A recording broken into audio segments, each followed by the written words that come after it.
Good morning, and welcome to an extraordinary breaking news broadcast that is shaking the very foundations of the tennis world. We are, figuratively speaking, standing at the epicenter of a seismic sporting event that has just erupted in the Middle East, and what has unfolded in Doha, Qatar, is far beyond a headline. It is a cultural phenomenon, a tectonic shift in global sport. If you thought you knew the landscape of women's tennis, if you believed the hierarchy of star power in the WTA was fixed, I need you to set all of that aside for the next hour, because what has happened at the Khalifa International Tennis and Squash Complex is rewriting the rules. From Manila to Madrid, from Doha to New York, the news is cascading across every social feed, ticker, and broadcast network. Doha shocked. But shocked doesn't quite capture it. It implies surprise, and for those following the meteoric rise of 20-year-old Alex Eala, perhaps this was inevitable. The scale, the intensity, the sheer magnitude of what we witnessed in the past 24 hours is unprecedented. Alexandra Eala, the Filipino sensation and Rafa Nadal Academy graduate, has carried her nation's expectations since her junior days, and now she has arrived on the WTA 1000 stage of the Middle East swing not as a participant, but as a force that has taken over. The stadium for her first-round match didn't just attract a crowd, it sold out in minutes. Let me repeat that, a round of 64 opening match at a tournament that has historically hosted legends like Serena Williams, Maria Sharapova, Justine Henin, and Iga Swiatek, sold out faster than most finals ever do. The early rounds of this tournament are usually quiet, scattered applause, empty seats baking under the desert sun, a polite atmosphere as top seeds find their rhythm. Not today. Not with Alex Eala. Reports confirm that tickets for her clash against Czech opponent Tereza Valentova vanished within moments of being released. We are seeing lines snaking around the complex, footage of fans waving red, blue, and white flags, and a decibel level that rivals a World Cup final. Scalpers for an opening round tennis match? That alone tells you this is unprecedented. This is the Eala Effect sweeping the Middle East with the force of a sandstorm. But why is this happening? Why has Doha collectively paused in awe? It's the collision of elite talent and demographic force. Qatar hosts a massive, vibrant Filipino expatriate community, long waiting for a hero on the global sporting stage. They had Manny Pacquiao in boxing, now they have Alex Eala in tennis, and together they've transformed the Khalifa International Complex into a home stadium. Eala has become more than a player. She's a symbol, a movement, a living embodiment of representation.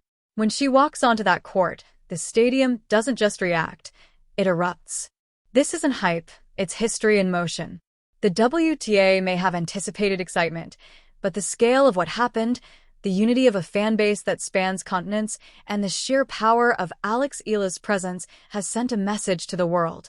Women's tennis has a new force, and the center of gravity of global fandom is shifting right before our eyes. The organizers didn't just schedule Alex Eala, they put her front and center as the main attraction. Think about the magnitude of that decision. In a draw filled with world number ones, Grand Slam champions, and seasoned veterans, the face of the tournament's marketing, the ticket mover, the energy generator was a 20-year-old from the Philippines. That alone is a resounding endorsement of her star power, but it comes with a weight few could imagine: immense expectations, relentless scrutiny, and the pressure of performing in front of thousands of eyes. And the match itself? We'll dive deep into tactical analysis in a moment, but let me give you a glimpse. The atmosphere inside that stadium was absolutely electric. It was oppressive for her opponent, intoxicating for the fans, and reminiscent of a Davis Cup or Billie Jean King Cup clash, all for what should have been a single early round encounter. The magnitude goes far beyond crowd size. It's the realization for the tennis world that the center of gravity is shifting. Southeast Asia, long a sleeping giant in the sport, has awakened, and Alex Eala has become its spark. Tonight, we will go beyond the highlights. We will analyze her forehands, her backhands, her court coverage, but more than that, we'll examine what her presence means for the economics and global growth of tennis. We'll break down how she absorbed the suffocating pressure of 7,000 people chanting her name on every point. We'll dissect her tactical duel with Tereza Valentova, a rivalry that is steadily taking shape, and explore the so-called Czech Jinx she confronted, the historical context of their head-to-head, and how Doha's conditions rewarded audacity and composure. This is far more than a match recap. It is a chronicle of a moment when a rising star evolved into a global superstar, when a tennis player became a movement. When sold-out signs went up, the crowd roared in unison. The desert air cooled, but the court itself seemed to burn. Now, let's put aside the hype for a second and consider the cold reality of what it truly takes to sell out a professional tennis stadium. In men's tennis, the big three Federer, Nadal, Djokovic could draw this kind of crowd anywhere, anytime. In women's tennis, Serena Williams could achieve it, Maria Sharapova could achieve it. But for a player outside the top 10, playing a weekday first-round match, achieving a complete sellout? That defies everything tournament directors rely on to plan schedules.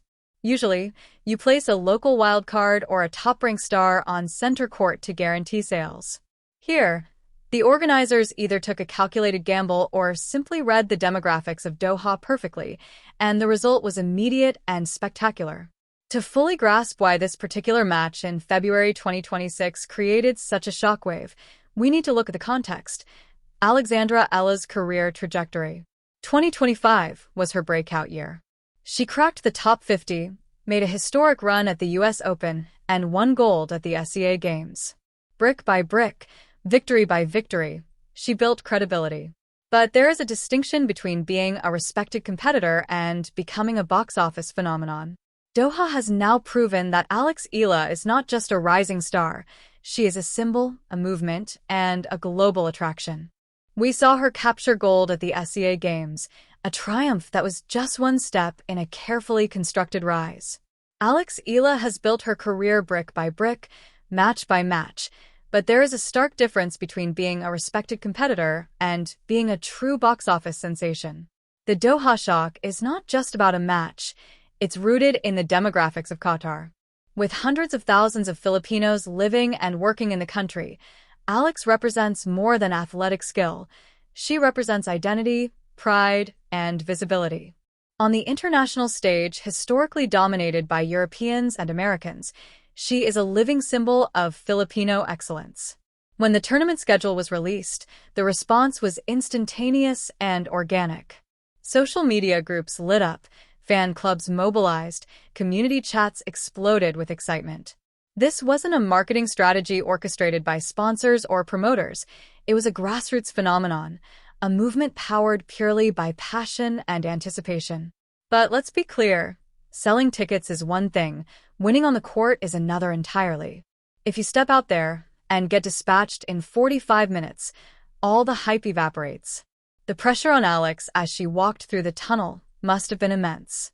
Usually, players are greeted by polite applause, but she emerged into a wall of sound, thousands of voices chanting her name. Alex, Alex, flags waving in every corner, the stadium vibrating with energy. It didn't feel like a neutral venue in the Middle East. It felt like the Araneta Coliseum back home in Manila. Across the net, she faced Tereza Valentova, a formidable opponent in every sense. Valentova is a rising Czech star with a booming serve, heavy ground strokes, and the confidence of someone who has beaten Alex before. Their head-to-head stood at 1-0 in favor of the Czech, a painful reminder of a previous defeat in Japan last year. Alex wasn't just facing an opponent.